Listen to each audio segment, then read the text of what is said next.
You receive your spiritual gift at the time when you agree that you are saved.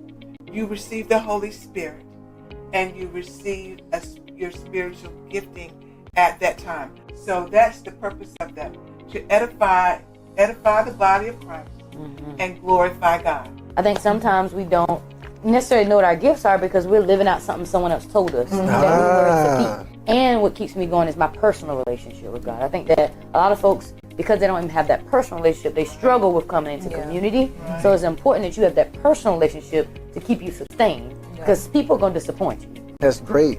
I know for me, what keeps me coming back, I do feel love here. I feel like I'm growing, honestly, here. Yes. I'm constantly being challenged to be a better leader, a better preacher. And you're not going to get that with your everyday friends or things like that. You actually have that space in the church where you have that sense of belonging related to Christ. So for me, it's just that sense of belonging, love, knowing that we kiki here and there, but we all on the same path of just becoming better people and just being the best we can and serving in the church. So yeah. Wow. To live. Good evening, everybody. Welcome to yet another CAYA. This is CAYA March. Firstly, before we get started, we want to say Happy Women's History Month. We acknowledge Women's History Month because there are so many fabulous and brilliant women in this world, and truthfully, the church wouldn't still be here. We wouldn't be here right now had it not been for some strong women who are courageous, who are bold, but yet who are faithful and brilliant to the causes of the common good and to unity and love here on this earth. I am your host, Reverend Eric Edwards. It's my joy to be with you all again. And let's go ahead and introduce our panelists for this evening. Good evening, everyone. My name is Janae Crosland, as Eric said, with Snap Snaps. Happy International Women's Day. I completely agree. There are so many wonderful and powerful women in our congregation and across the world. So happy, happy, happy Women's History Month. Hi, my name is Courtney Davis. I'm a senior in high school, and I'm 18 years old. Welcome, Courtney. Hello, my name is Karas McCray. I'm 15 years old, and I'm in 10th grade. Yes. And I am Reverend Joshua Jordan. I'm the Children Youth Minister here, and I'm not going to tell you my age. We have a great panel on today. You all are used to Janae. She's on the CAYA leadership team, but we have three new people here on us today, and we really want to have an intergenerational discussion on today about matters that are so important to lives of young adults, stuff that high school students are still dealing with, stuff that college students are dealing with. So even as we speak right now, we've had a couple of our college students to chime in on the topic and give us what they want to hear and what the questions they need answering to. So as we get started on today, our topic is going to be family matters, right? We're talking about these things from an intergenerational perspective that's hurting us, but also that we're wondering deeply. So as we get started, are y'all ready on today?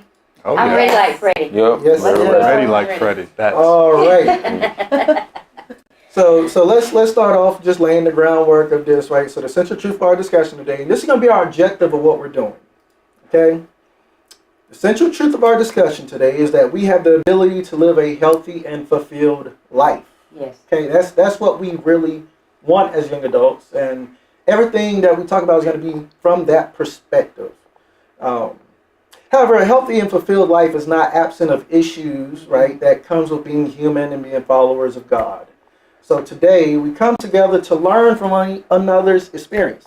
I don't care what age you are. We all got something we can have to offer. That's facts. That's facts. And we're going to talk about our struggles as young adults and teenagers. This is our space to really talk about the things that's hurting us, okay? So before we get there, as you all know, I like to start off with some type of teaching, some type of making you aware of some things that you probably never considered before. And everything's going to be viewed from the perspective of walking in the fullness of what God wants for you. All right? So one thing that is increasingly common among young adults and young people, thanks to social media, is a lack of fulfillment and happiness. It's a lack of a feeling of fulfillment and a lack of happiness. A lack of enjoyment with your life, right? Having a sense of satisfaction with life is difficult, especially when you see others on social media living a lifestyle that you desire for yourself. And I think one of the challenges that has always been around, but is especially prevalent in our generation, is not to look at someone else beside us and think that our life has no meaning because we are not where they are. I believe that there are two things that we must be aware of so that we can know what's going on with us physically, emotionally, spiritually, mentally, because there are a lot of things that's happening in our lives that's having unrealized negative effects. Yeah. And it could possibly be keeping us from living into our full potential, into what God desires for us. Which means, family, there is a connection between our faith and our physical lives, okay? Talk about it. So here's the two things I want to kind of teach on or introduce you to, things that you may be experiencing, but you may not have the terminology behind it, all right? Firstly, you have what's called emotional intelligence, okay? Emotional intelligence is the ability to facilitate the recognition and regulation of emotions and the generation of adaptive behaviors. So here's what emotional intelligence really is. It's when you engage in some type of practice to assess how you're feeling, right? How are you doing emotionally?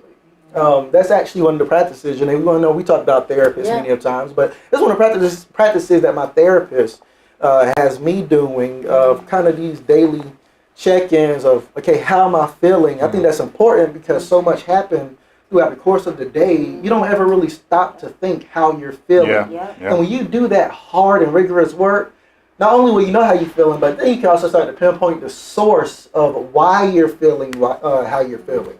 So that's really what emotional. Do you want to add more to that, Janae? Yeah, I think for me, a big piece of emotional intelligence is self-awareness. I think that in order for you to be or exhibit emotional intelligence, you must have some self-awareness about daily. For me, example, I have this kind of activity I do throughout the day because I currently work in crisis work. And so it's very important for me to be able to support students on a college campus. I have to know where my needs live. And so every morning, I ask myself, one, how am I doing? But secondly, I ask, what do I need? I think because a lot of times when we assess that maybe our emotions may not be where we need them to be, we stop there. We don't ask ourselves, what support do I need? We don't seek out the support that we may need. So I think for me, something that's really important is that self-awareness around where is my capacity meter? I think that's a big terminology for me when it comes to emotional intelligence, especially when I was in school. I used to do it. I do it at work. When I've reached my capacity, I strive to use my words and communicate with my teachers, communicate with my faculty, communicate with my friends to say, hey, I've reached my capacity for the day. Maybe I need to take a step back. I think that we don't do that enough, and that's why sometimes we see ourselves in conflict or situations that could have been preventable because we didn't have that kind of sense of self-awareness. That's real. Yeah, I think that's important. I mean, it's like just, speaking up for yourself, kind of advocating, for yourself. Because, right, it can start to have unrealized or unwanted effects on those around you when you don't voice how you're feeling and when you don't kind of say, I need to take a step back. I've reached my point for today. So we shouldn't just push through those things, right? Correct. No. So let's go deeper. I have two more terms I want to introduce, and I'm going to make this connect into a faith perspective, and you all will see in just a minute. Secondly, you have what's called self-determination theory. Okay? Self-determination theory. That simply is the attempts to explain the influence of personal and social surroundings on human behavior, highlighting three different types of motivation. Okay?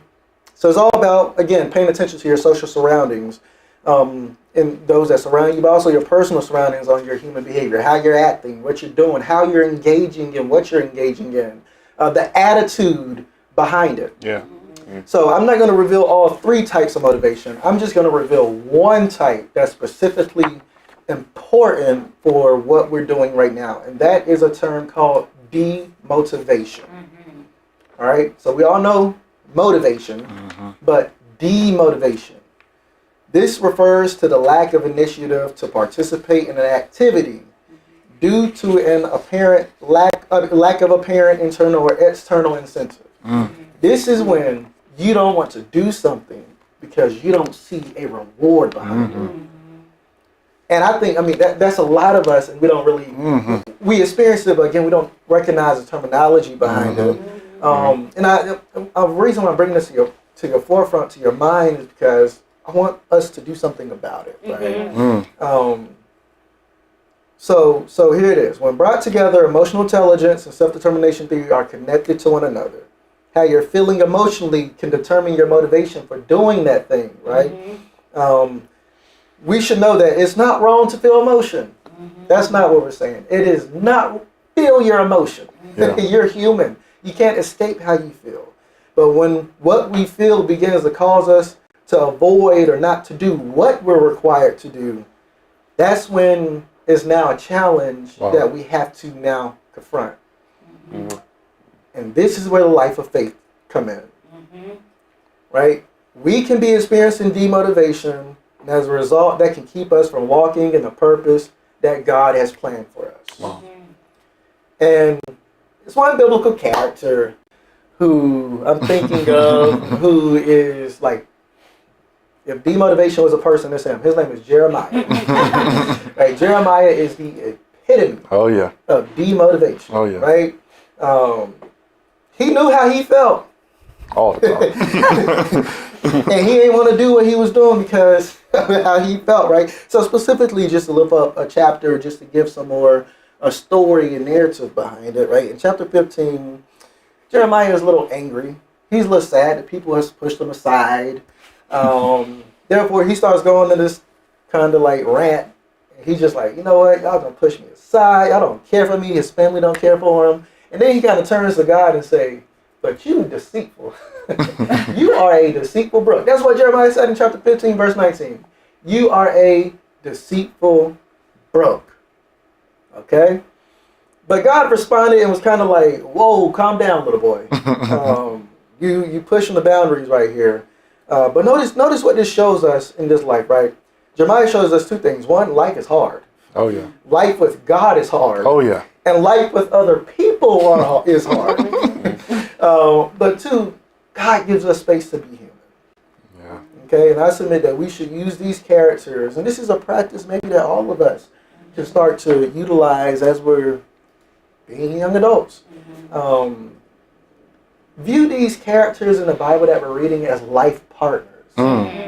As journey partners, as people who you're reading in certain aspects of your life and certain seasons of your life to see how did they make it through, how did God respond in that moment, and then you can use that to also help you to see God more clearly. I don't know, Josh, have you experienced something like that before? Or I mean, all the time. I mean, at least for me, when I try to read the Bible, when I'm going through things, one thing that often gives me solace is looking for the human aspects, you know, and the way the Bible describes the humanity of all the different characters.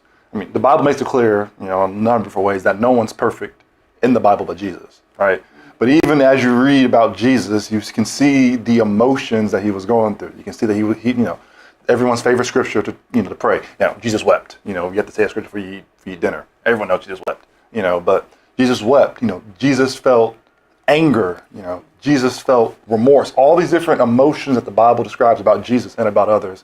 It really helps me. That I'm like, okay, no matter how I'm feeling, I can kind of go back to Scripture and even go back to a particular person in Scripture and see that, they felt this same way in the similar situation that I'm dealing with. Maybe my feelings are not invalidated. I can completely agree with Josh. I think something for me is a sense of grace. Because I think sometimes with being someone, we know within the Black community, we talked about this a couple episodes before about perfectionism and the way that it shows up. And I think sometimes from a faith standpoint, you get such into a perfectionism mindset until sometimes you can't even connect the dots between some of the biblical characters. So I think that I've been challenging myself through therapy, but also through a lot of my kind of Bible reading to make sure that I realize that that's a part of my journey. A part of my journey is not being perfect. A part of my journey is recognizing that is why we learn about these different characters, so we can understand that, you know, we're not so different. I think that's something with human nature is we're not in a bubble by ourselves. I think that's something important for kind of students to understand because a lot of times when you're trying to be of Christian faith and you're in school, sometimes people will try to single you out. Oh, yeah. And so I think that it's very much so important to understand that you're not alone. You're never alone. Of course, you have your community, but also you have that Bible as a guiding practice. I think that something that can sometimes be a challenge that I experienced when I was in your age group was understanding the Bible. And so something I would tell you is don't allow the language to hold you in a place of challenge. We're in 2024. And so there are a lot of different resources. There are a lot of different ways and formats that kind of break down the Bible. And so I would encourage you to you got resources right here to use these resources. That was something I didn't do because I was bashful. I was shy. I was scared to ask. But I wish I would have asked at you all's age so that I wouldn't be in my 20s trying to relearn, unlearn, etc. So I would encourage you all, I know I went off on a tangent there, to kind of take some time, if there's any pieces of scripture that you're struggling with, or if you're struggling to kind of understand the scripture and wanting to find those connections with characters, using your resources to kind of figure out, are there other formats that allow me to be able to read about the different characters in a way that I can understand and in a way that I can talk to my peers and my community about, in a way that can create dialogue, because dialogue is what really impacts Christian faith and relationship, in my opinion. Wow, yeah, no, you said some really insightful things. I mean, you grow through dialogue and community, right? You're challenged through dialogue and community. You're comforted through dialogue and community, and we all grow better together. I'm glad you started getting on this other Bible subject, because now it's going to take us to our kind of first stop on today. So I know that even in the life of young adults, but even in the life of teenagers, you all may have some questions about how to do things in the culture, also be a Christian. Do one of you all kind of want to expound on it? Well, for me personally, I just feel like as a teenager during this time, you know, like in society, everyone's always, you know, trying to peer pressure people in doing things. And so it's often really hard because you're like, it's the same with social media. You're like, you're trying to be like this person, but then like, how am I supposed to do that, right? And so I think it's just hard as a teenager who's also, you know, trying to stay a Christian, and, you know, just dealing with all these things. Like, I'm not going to go into them, but you know, we know what they are. There's just so many things that just takes you on the wrong path. And I think my question is like, how did y'all deal with these activities? Yeah. I got you. Yeah. No, how did you deal with real. them when there were people around that were peer pressuring you into them, basically? That's a great question. I think for me, one, I had to give myself grace. I think that sometimes you think you got to have it all figured out. No, you do not have to have everything figured out. Most of the people who are talking to you, even if they're 100 years old, they don't have everything figured out. So I think that's the important piece. Secondly, mentorship. I think it's very important that you understand that, you know, I know that some people may think, oh, you're so far removed once you reach a certain age, but everybody had at some point, whether it's in their teens or whether it was in their young adulthood, where they may have had some sense of dissonance. What I would tell you is the age group that you're in now is a period where it may be a lot of questions, a lot of curiosity, what we call dissonance, but it will lead to development, which leads into my other point. I think that it's important to think about the big picture.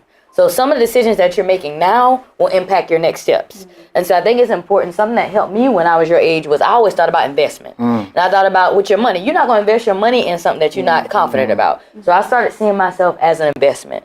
And so I think it's very important that you all start thinking about, hey, I know after, you know, high school, maybe I want to go to college or I want to go to the world of work. How do I start preparing my mind toward that? Because what I recognize is role modeling was key.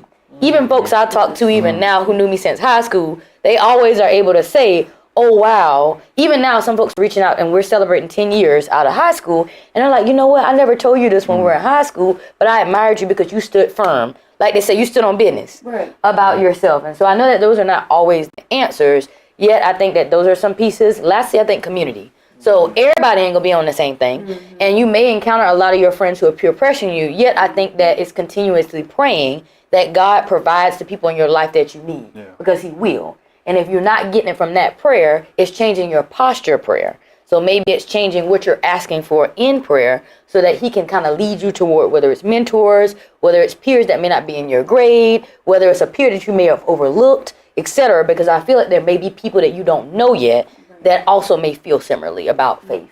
Mm-hmm. Yeah, I think that's a great explanation. You mentioned something about grace. I think that's extremely important, right? Because God does not expect us to be perfect. That's right. We That's right. went on, well, we talked about this in our January broadcast, Progress Not Perfection. And I kind of talked about, have you ever heard the scripture of Jesus said, be perfect as I'm perfect? Oh, yeah. Right? But everybody thinks that Jesus is saying, be sinless because I'm sinless. There's a difference. Jesus is God. But also, right, even our understanding of that word perfect in the original language is not our definition of perfect. Our definition is we can't mess up. Right? We can't do anything wrong. But what Jesus was really saying, the understanding of your Greek, but more specifically Aramaic, which was language that Jesus mainly spoken during his life, was to just mature, to grow and develop. Which means that takes on a different understanding, right? Give yourself grace when you do fall. Because you will fall. You will. However, also notice that, like in John 15, when Jesus used the image of divine and how Jesus wants to cultivate you and develop you, one, as Janae said, invest in yourself, but also know like God is actively investing in your life with you, trying to help you to develop and to grow into who you desire to be and who God desires for you to be. I think number two, for me, when I was in college, I'm still in college. Forever a student. The journey continues. This lasts 2 years, I'm done. I'm not going no longer. But it was like 3 specific questions I've always asked myself. One, because I'm an introvert. So it takes a lot of energy for me to do something. I tell my friends all the time, listen, if it's after, when I get off at 5, the chances of me hanging out is slim to none. You have to catch me on a weekend. I got to work for 8 hours. But it's 3 questions I asked myself, right? One, does it conflict with what God wants for me? This was a very important question for me because I was raised in a faith household. My parents, they took us to church every Sunday. It was Sundays where I was like, can we just stay home? Correct. And they was like, no, you come to church. I even said one time, I don't like gospel music. My dad said, okay, God mad at you. And I said, oh, I got messed up. That's funny. I got mad. Because of how I was raised, my dad a deacon in the church at the time, my mama was a deaconess. That question just naturally just gained meaning and importance for me in my life, right? Does it conflict with what God wants for me? And that was because I knew, like I always knew what I wanted to do. So when I was in college, I didn't want to be a preacher, I wanted to be a lawyer. So in my mind, I was focused on being a lawyer. Is this going to conflict with the dream that I have for myself? But secondly, I asked myself the question, how will I feel if I did it? Would I be disappointed in myself? Would I be mad at myself? Would I be angry at myself? Will I look at, if I was somebody else, would I look at myself and say, okay, I'm actually proud that you did that? And then lastly, and this is a really important question to ask yourself, especially in these days, does it require me to be somebody that I'm not? Man. Yeah, because so many people out here are, that's the thing I want y'all to know. You're right. I think that's something I want you all to know with this whole influence and culture, because, you know, that's something that I've talked with a lot of folks about. And some of the folks who we know to be influencers, they're unhoused. They don't even have a home. But it's because, and that's not everybody's experience, but there's some folks who are kind of portraying or putting on. I think for some people it's a coping mechanism. So I think that it's important to know that people's reasons for why they do what they do is different. And so you want to make sure that you're always being your authentic self, because you don't know what the other person may be doing or how they got to where they are kind of going. Another piece I want to hit on based on what Eric was saying is God appreciates acknowledgement. So I know sometimes, and I know I was your age, and I used to be doing some things I had no business doing. And I remember something that I wouldn't always do is acknowledge. So I would go around and I would be trying to hide it. I'd be trying to hold it in, etc. Yet I would tell you as an adult, I've learned that God appreciates that. He appreciates you acknowledging, repenting, etc. Because that shows that you have some sense of respect.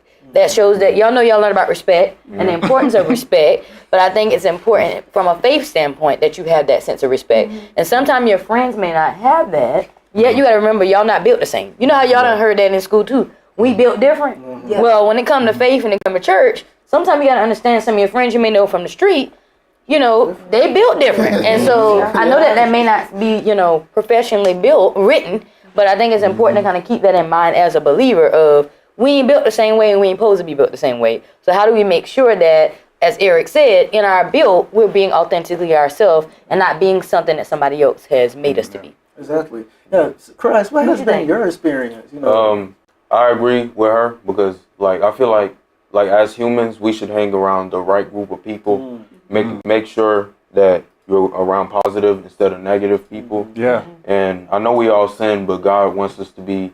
He knows we're gonna sin, but we're gonna be the best people we could possibly be as humans. Yeah, That's good. That's real, right? No, I think that's extremely sound advice, right? Because the people people who are around you is everything. Right? Community. Yeah, whoever is in your community is everything, right? What do they influence you? How do they make you feel as a person? That's right. Are they jealous at you? Yeah, because jealousy is real. Yeah, I think you have some friends that You sound like you do. It's just, Don't call about my name now. Don't start no drama. Not on the TV. This is a lie. Okay, this is a lie. just as a competitive dancer. Oh, yeah. In the industry, I'm just gonna say in the industry period, it's just really hard to be your own self without judgment. Yeah. And so that's really hard considering I don't really know where it comes from, but there's jealousy and there's just a whole lot of things in a team, and you know you should be a team, and so sometimes you're not, and so it's really difficult to for me emotionally it's hard to go to dance sometimes, and so that's why sometimes I'm not motivated to go. Yeah, there's just a lot of aspects, but other than that, I mean, it's something that I love to do, so if it's something that I love to do, then I continue to do it because I love to do it, right? Yeah. So it's just, community, it's just making sure you have that small, let's say small group that are true, and they care about you and stuff like that. So it's just hard. Yeah. Thank you for your vulnerability about that. I think that I will tell you that doesn't stop at teenage. I think that what I will say to you is it's really imperative that you are developing skills that you can transfer. And so I say on one hand, it can be very frustrating, and it's important to have your community advocate for yourself and communicate your capacity. So within that space, when you realize your capacity is getting met, I know that folks can get a little catty. Yet I think that you role modeling that capacity, that, this is what I'm going to allow. These are my boundaries. That helps to kind of create that community role modeling space. And then secondly, I think it's very important to recognize the bigger picture. So recognizing how does dance play into the bigger picture of who I am and where I'm going? Right. Because sometimes even with that lack of motivation, I learned from me, now I'm going through a PhD process, and y'all, it's stressful going through this process while working full time. And there have definitely been some moments where I'm like, I'm done with this. Yet I've had to kind of take some time to think about the big picture. And so I would encourage you in those moments where you're feeling unmotivated, lean into the emotion that you're feeling, acknowledge it, strategize, and then also think about the big picture and think about how does this play into who I'm hoping to become. And if you still feel unmotivated, that is when, whether it's counseling, whether it's a trusted support, whatever the case may be, kind of bringing them in along with that communication. And I think for me, for some odd reason, me personally, it's hard for me to open up sometimes. Even though I know what I want to say, me emotionally, my emotional intelligence is just really hard for me to advocate for myself. And so I often find myself very buried, and I never know, it's just hard to emote. That's not it is. It's not. Just because do you journal? No, but I think about I probably should. So yeah, Josh was about to say something, but I'll go ahead. Go ahead. You can go ahead. I was gonna say that as someone, especially as Black women, I will say this to you: that is something that's a common thread, whether you're 15 or 95. That is something that is engraved in a way that's within our culture. So I will say, give yourself grace there. What I will say is, as someone that has also been in your shoes at your age, I've learned techniques. So I think it's very important for me, using I statements. For me, it's journaling. Even if I don't have time to fully journal, sometimes it's me looking at the emotional wheel, which we'll talk a little bit about, and kind of thinking, I don't know the words. I can't figure out words. But I look at that emotion wheel and I challenge myself to come up with 3 words and formulate those into a sentence and recite that sentence to somebody. Also, I am big on the boundaries piece. And so I'm quick to tell someone, example, Eric, today, whenever we had this particular conversation, it impacted me negatively because, and I just want to kind of let you know that so that we can kind of talk about how do we create boundaries going forward. And so that's easier said than done, but I will encourage you, practice and routine can kind of help. And you let me know if I can help you with that. Thank you.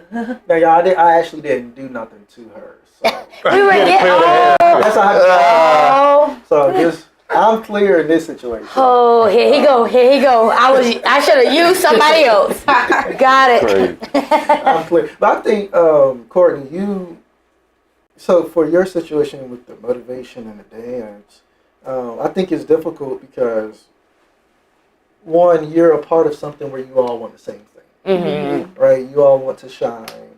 But I think what's important is to recognize that you all are uniquely gifted. You're gifted in your own way, and you're going to shine in that area of the gift. You know what really helped me with that? What? Basketball. Playing basketball in high school. I went through all these. First off, I started off as a good 3-point shooter. Okay. Then it just somehow went away. Oh. You stopped practice. You stayed out the gym. But it went away, and I wasn't making it this age of Stephen Curry and all this. But and then I was like, you know what? I'm a good defender. I can play some defense, and I can jump. So what I did, I just focused on my slot. Okay. I ain't gonna bring the ball up. That ain't my role. I ain't bring the ball up. But I'm gonna jump. Okay. I'm gonna do my thing, right? Okay. And I'm gonna bring my full self to, again, going back to capacity, right? Yeah. I'm gonna bring my full self to what I'm able to do, right? Yeah. I may not be the point guard. I may not have the dribbling skills or the 3-point skills, but however, I know that you're not gonna out jump me. Yeah. But it's all to contribute to the greater good of everybody, right? Yeah. So I think as far as getting through that, let's just acknowledge it's a difficult thing to deal with. It's extremely difficult. Yeah. I think everybody should focus on their self, like as people, like instead of like focusing on other people and making sure you're not trying to be like somebody. Make sure you're trying to be like yourself and go as far as you can go.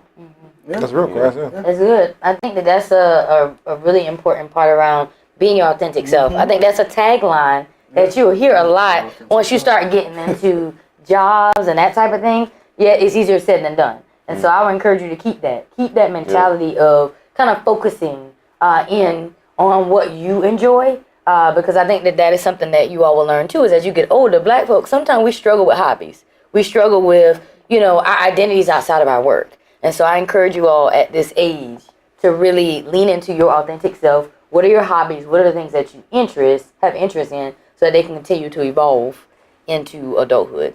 Joshua, what you got to say? I see you over there. What you got to say? Oh, you gonna let me talk? I'm kidding. I'm talking about, See, I want to be your next example. Instead of Eric, Josh said something. You're going to use me next time? No, you're great. No, really, I mean, everyone's hit, like, everything. But I think the one thing that we kind of haven't hit on is, as you get older, you're about to go to college. Yeah. Carias, you're progressing on into high school. There are certain things that you have the freedom to do. Correct. And a lot of that comes with choices. And choices around the people you associate with. So in your example with dance, you really can't control the people who are in dance with you. Like I can't control who my boss is, the people I work with. Yeah. I can't control who my family is. Like you're born into a family, it's either functional, dysfunctional, etc. But as you get older, go off to college, go to, progress in high school, you can choose your friends. Yes. As you get older and begin to date, you can choose the people you date. Yeah. And you can choose those who you associate yourself with. Because there are a lot of things that, as a child, as a teen, as a young adult, and as a fully fledged adult, you don't have control over. Yeah. And a lot of people that you're surrounded with, you can't control over. But you can surround the church you go to. You can control the church you go to. You can control the people that you associate with and are closest with. And those are the ones, and those are the people that can really help balance out some of that just the way Janae said, the cattiness. The of some of the people you deal with. cattiness that goes on. I agree. I think that I really appreciate you for kind of talking about how there are things that are outside of your control. I think that, you know, your parents are having a large impact on what your belief system is currently. I think that as someone that works in a college setting, that is something that a lot of students come and talk to me about. And so I think that it's very important to kind of build that strong relationship with your parents, because they can be a part of the process of your development. It's all about your approach, though. It's all about how you frame it. And I think it's very important to understand that, you know, because I had to understand this. I'm an only child, y'all. And I used to say, my parents just don't want me to live. They won't. You know how it is when you go in that room. Oh, you're the and only that child. pillow, yeah. And you got that pillow over your face and you're so upset by a decision that they made. But yet I will say now in my late 20s, I recognize, as I told y'all earlier, they were invested in me. Oh, yeah. And so I think it's very important that you all understand that you may not always agree with what your parents are saying, but it's important to understand that they see you as an investment. And as I said, you're not just going to spend money on something just frivolously. You're going to spend with some wisdom. So I would encourage y'all at this age, soak up as much as you can from your parents, have discussions with them, ask them questions if there's something that you need clarity on, but don't write them fully off. Because I think I did at that age. And I was like, I don't want nothing to do with y'all. When in actuality, I needed them to get that strong foundation. And I know y'all's parents. Y'all have y'all have great parents. Correct. Okay, Both of them. so, I mean, everything. Just tell him it's past off.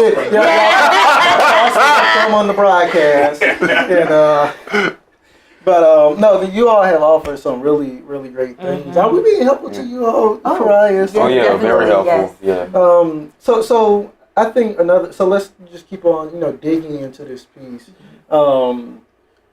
I know we as young adults, right, a lot of this stuff we're still struggling with. So let's just name that. Although we're giving you all advice on it. We're not perfect in none of this. I'm struggling. No. Life is hard. Life be life and every day. Life is hard. More experience. That's the thing. Experience is sometimes the best teacher, I will tell you. So use your experiences. I saw something today. Use your experiences as lessons. Use your experiences as catalysts for change. Versus some folks, they use their experience to kind of hold them in place. For me, I've used my experience to kind of help me redirect when I need to. Kind of like a car. You redirect when you need to. You straighten up. You turn left. You turn right based on that GPS. But my experience for me is my GPS. No, but I mean, think of it this way. You think we have more experience. Just think of it. We have less scars than you.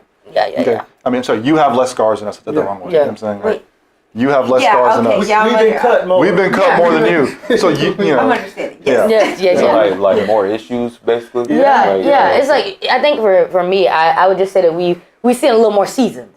And so because I think about life in seasons. And so I think that right now, you may have only seen a certain season or two within your age group, but I will tell you over the span of your life, you're going to see many seasons. And so it's important, as we see the seasons outside, life is the same way. There are seasons where you're very confident. There are seasons where it's Mayweather. There are seasons where you're like, God, I really trust you. And then there are other seasons where you're like, God, where you at?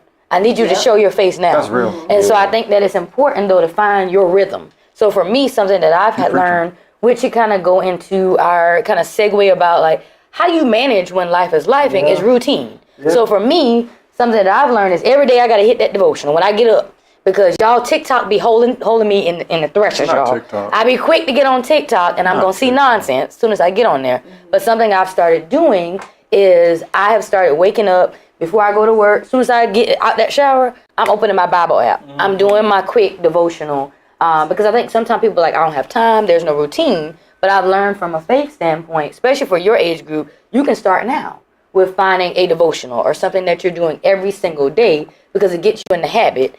And it helps you with positive thinking, because that's what a lot of our issues lie in, is the lack of positive thinking and the lack of ability to redirect our words in our brain.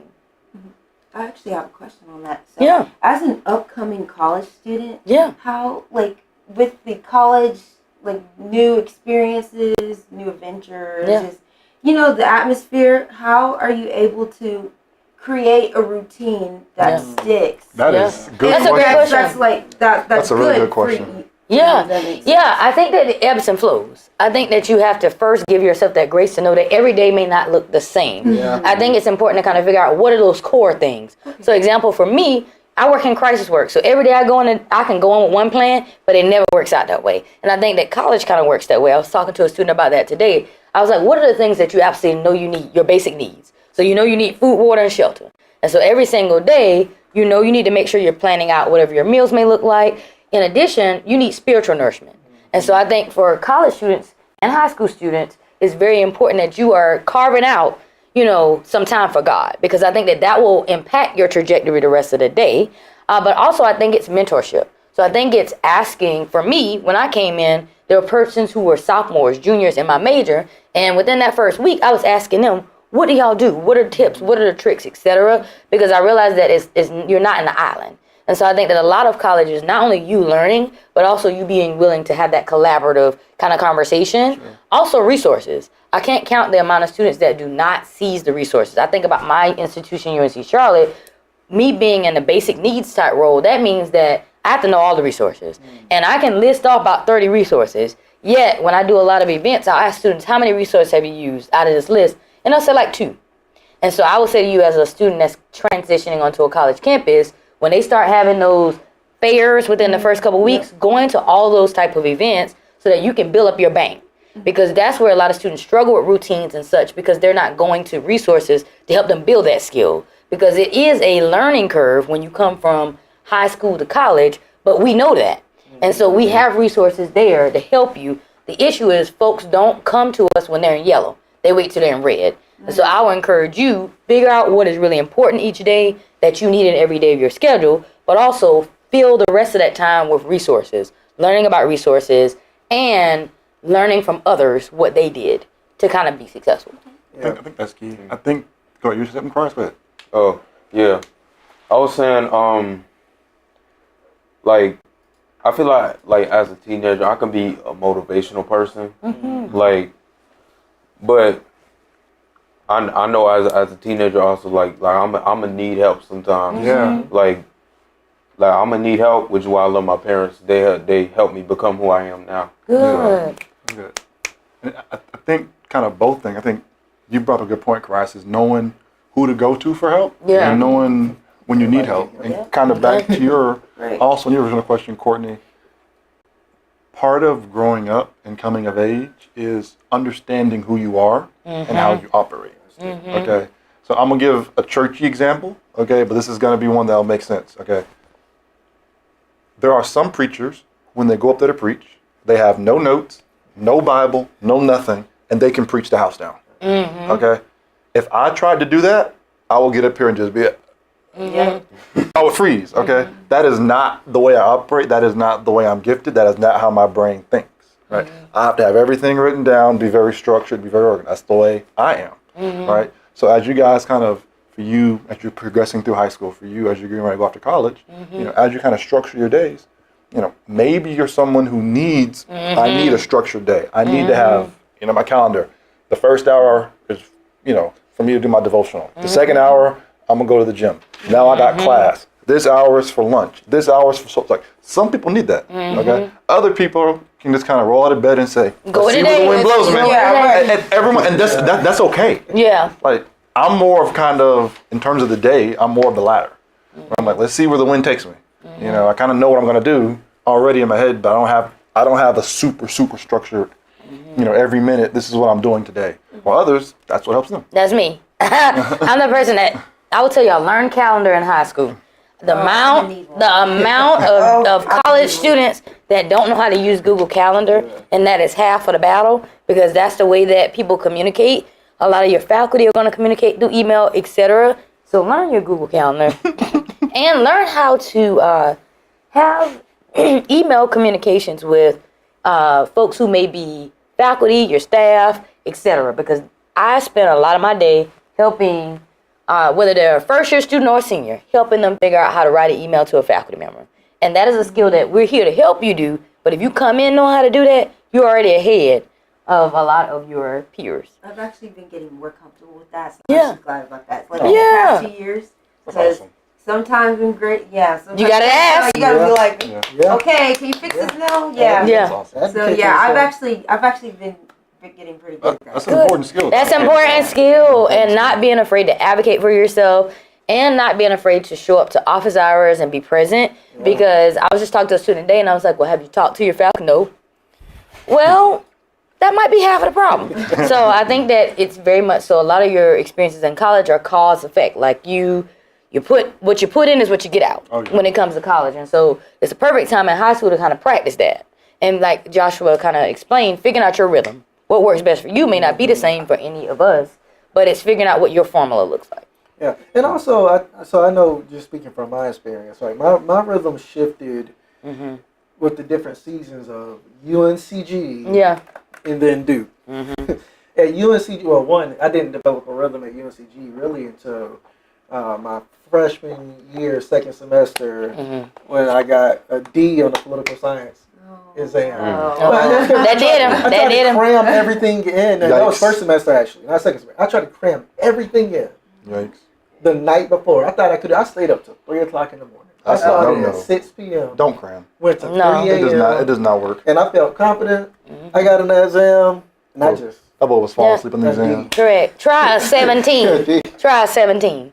I got a 17. Yeah, I got a 17 on one of my quizzes. That's a quiz. It was a quiz. But still, y'all, I was valedictorian in my high school class, y'all.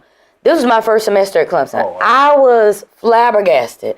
I was like, I literally told the faculty, you must be crazy. Are you going to give me a 17? That was a reality check, number one, because you don't speak to faculty like that.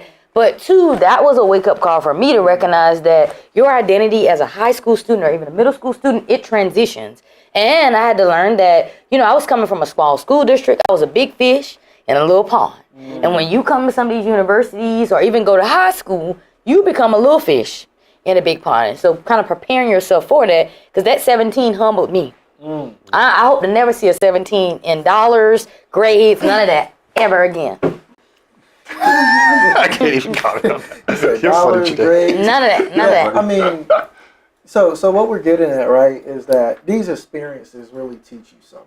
Yes. And sometimes you have to undergo these humbling experiences. You want me to tell you one that I really carry with me, and this really helps me in my approach to preaching today, to teaching, to how I am. It was one of the most embarrassing moments of my life. I'm not gonna lie, I went to the side of the chapel and I cried. Oh, It was when my senior year at Duke, and but use this as experience. I mean, life show you how to go about things differently. It was in my senior year at Duke. We had Mike Warren. Remember, y'all? He came for February to preach our Wakanda Sunday, and he came to Duke to do the Gardner C. Taylor lectures. And he did this exercise afterwards. It was a preaching exercise, but he said, "I'm gonna do two things. One, we're gonna work on this homiletically. I want to teach you how to tell the story of somebody's life."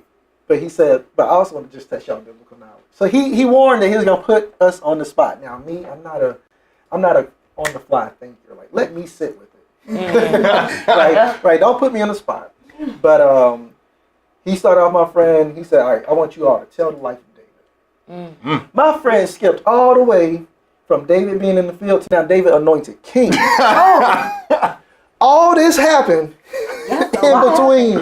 Wow. And you go from David was in the field, and then next thing you know, he anointed king. I'm like, hold on, this is like 15 chapters. Oh goodness! So it came to me, and I tried to go back to David fought Goliath.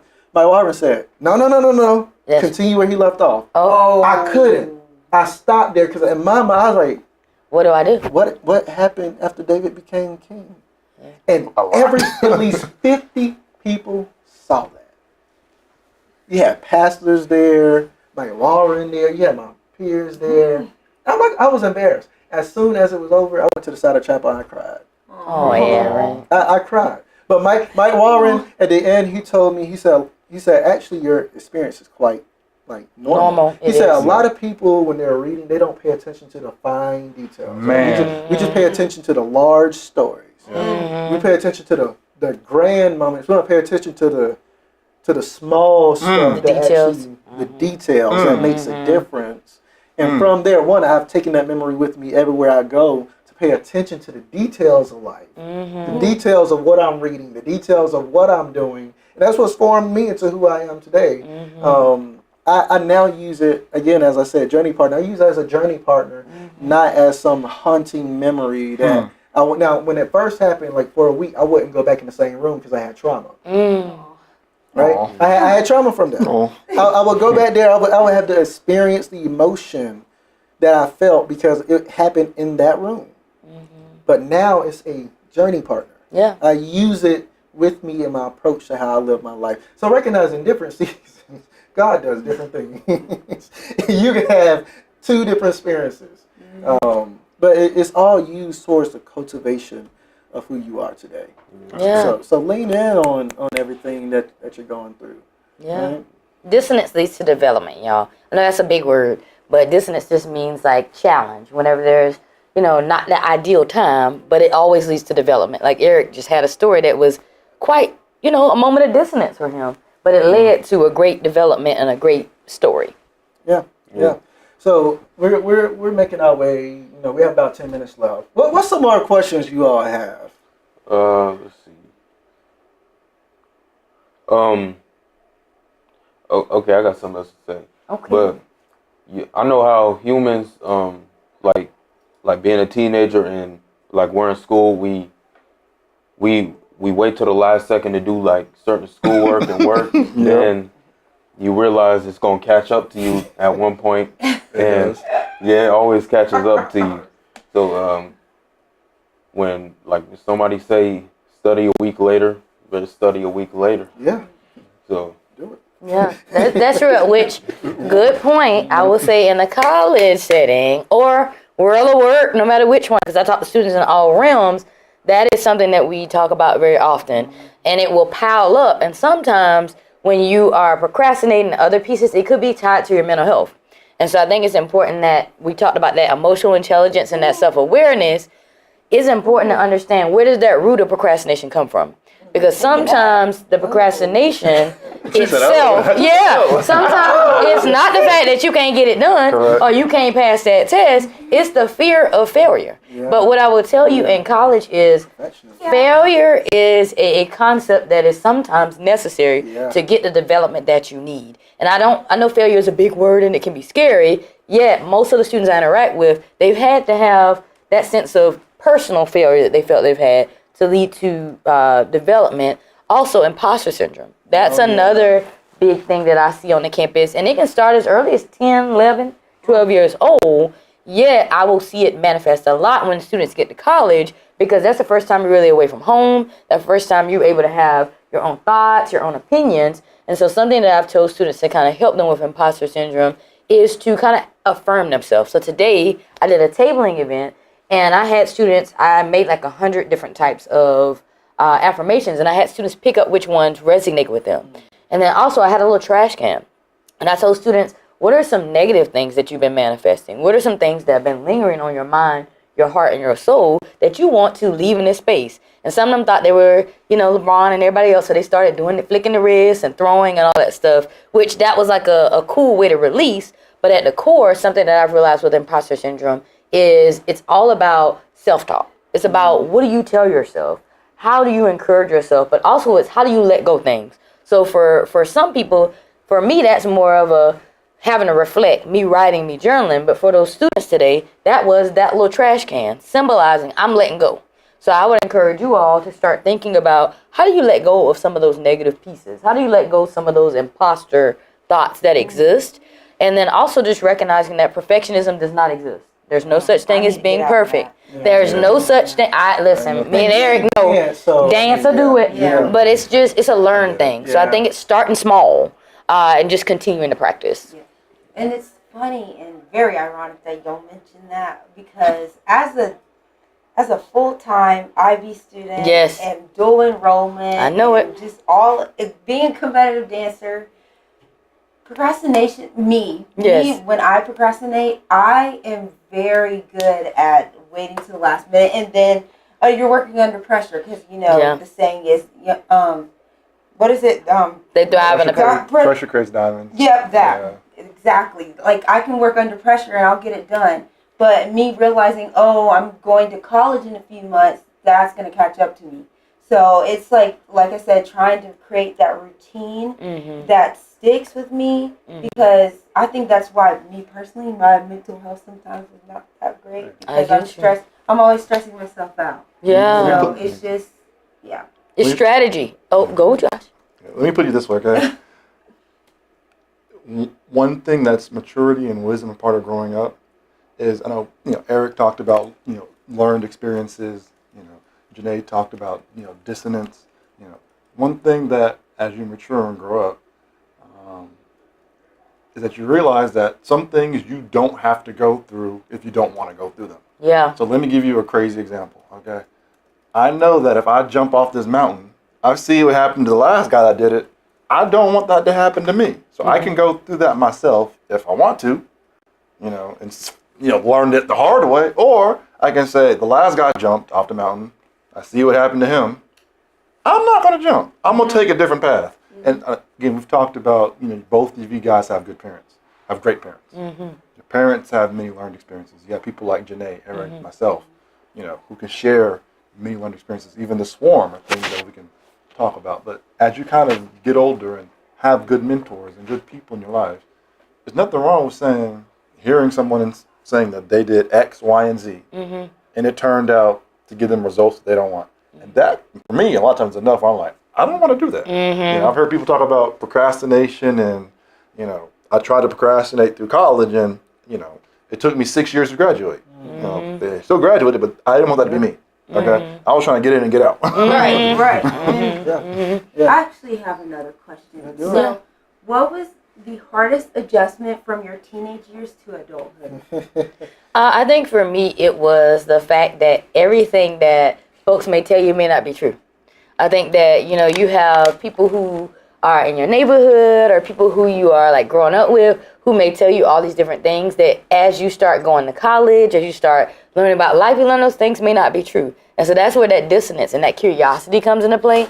And so I recognize for me, I had to start giving myself grace to recognize that your opinion can shift. Your opinion can change. You're not have to be dead set that, I love purified drinking water.